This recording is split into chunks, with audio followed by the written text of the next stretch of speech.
Hello all, welcome to or welcome back to my channel. My name is Marin. I'm so happy you are here. Today's video is going to be a wrap up of my 24 in 2024.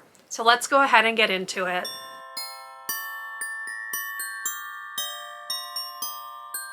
So this will be my second year where I have actually done a wrap up of my yearly TBR. I will link last year's video up in the cards if you would like to go back and watch that. Now, this year's list did not go as well as last year's, so I actually have 4 DNFs to start off with. I am not going to give you full thoughts on any of these, as I have talked about a bulk of these in either monthly wrap-ups or in vlogs, so I don't want to be repeating myself, but let's chat very briefly about the DNFs. So the first book from this list that I did DNF was The Host by Stephanie Meyer. This book is massive, and honestly, I just found it so boring. So I got like a quarter or a third of the way through, I think, and I just did not care, and I DNF'd it. So that one was the first DNF. I thought it might be the only one, but alas, there are 3 more. The next one that I DNF'd is Tamar by Mel Pete. I did talk about this one in my Reading for 24 Hours challenge, which I will link down in the description box. This is a World War II historical fiction book that included an unnecessary plot line of unrequited love, and that unrequited love leads to something that happens later in the book. And y'all, I don't need love triangles or unrequited love in my historical fiction, so that was a no-go for me. I quit reading this one at like page 98. Then the next DNF was Brightly Woven by Alexandra Bracken. I had high hopes for this one because I did really like her Darkest Minds series, but this one just had very flat, shallow writing, a complete lack of world building, which I personally need to believe a fantasy book, and I just did not enjoy the writing. So I DNF'd this one at like page 103. And the final DNF was History of the Peloponnesian War by Thucydides. Much like The Host, it is long and it is boring. This is very tedious to read. There is just a very dry recounting of historical events, recalling speeches that are being made, and then paragraph after paragraph after paragraph of said speeches, and I just was not enjoying myself at all. So I went ahead and DNF'd. I think I was on like page 230, so I gave it a good shot. It just wasn't for me. Now, with the DNFs out of the way, let's go ahead and rank the remaining 20 books from my least favorite to favorite. I did not put the DNFs in any kind of order. They were all DNFs. I gave you the reasons why, so there's no use in ranking them. I just didn't like any of them. So they're kind of all sitting solidly in one spot. So now let's go ahead and just go from my least favorite to favorite for the rest of the books. So at number 20 was King Solomon's Mines by H. Rider Haggard. I think I talked about this in a vlog, and I just did not enjoy this. I gave it 2 stars. At number 19 was Love on the Brain by Ellie Hazelwood. This was a complete disappointment because The Love Hypothesis was my favorite book of 2023, so this was a definite downgrade, 3 stars. At number 18 was People We Meet on Vacation by Emily Henry. Again, not as enjoyable whatsoever as Beach Read or Funny Story, which I read this year. I only gave this one 3 stars. At number 17 was Girl Sleuth, Nancy Drew and the Women Who Created Her by Melanie Rehack. 3 stars for this one. I talked about this one in a vlog as well. I just was expecting a little bit more, and I would have liked for them to go a little bit more in depth about how the stories themselves were created. So this was just okay. At number 16 is Catherine House by Elizabeth Thomas, which I gave 3 stars.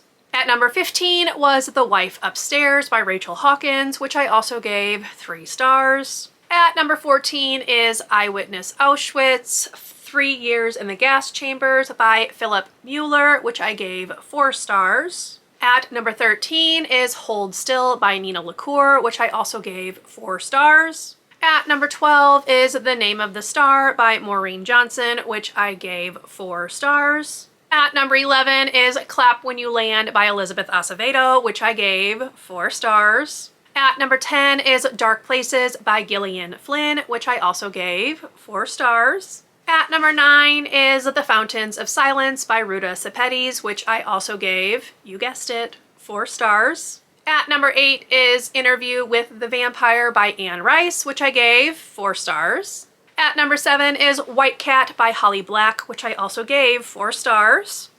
Number 6 is Heist Society by Allie Carter, which I gave, wait for it, 4 stars. At number 5 is Wildwood Dancing by Juliette Marillier, which I also gave 4 stars. At number 4 is Stepsister by Jennifer Donnelly, which I gave 4 stars.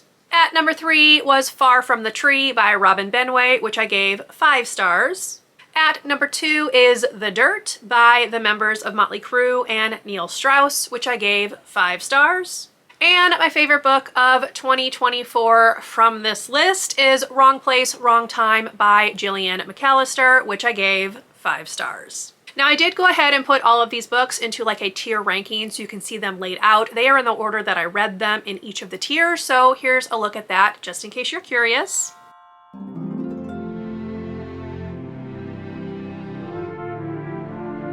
Now let's go ahead and just total a few things up. So of my 24 and 2024, 4 books were DNFs, 1 book was 2 stars, 5 books were 3 stars, 11 books were 4 stars, and 3 books were 5 stars. This works out to a very low rating of 3.2 stars because I am counting the DNFs as 0 stars. I don't rate DNFs, so I'm just giving them a flat 0, which definitely drags the average rating down, but I feel like that's pretty on par with how I felt about the bulk of these books. As I was ranking them, I found that I really couldn't remember a lot about some of the 4-star reads. So I had a little bit of trouble kind of putting them in a ranking. And I also just felt like overall, many of the books on this list were just fine.